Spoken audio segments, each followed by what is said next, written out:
Hi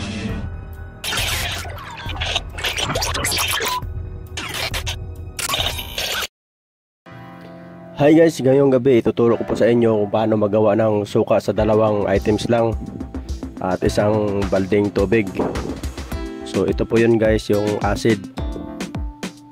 Yan ito. So siya yung pangkulay niya. Ngayon, haluin natin dito sa balde. Yan. Panoorin nyo guys at saka ingat-ingat lang tayo kasi medyo matapang yung kanyang acid.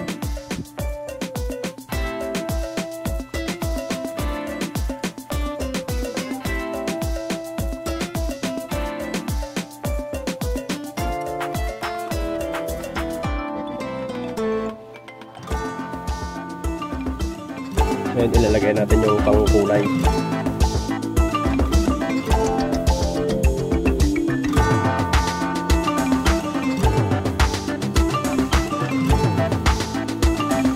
Ngayon, haluin na siya hanggang mag-mix. Ayan.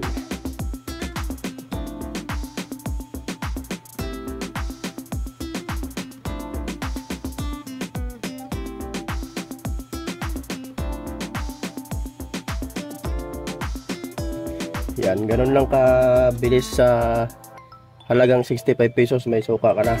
Isang balde. So, yun lang yung ating tutorial ngayon. Sana panoorin nyo at supportahan nyo yung aking YouTube channel. Ayan o. Yan na guys yung nagawa nating suka.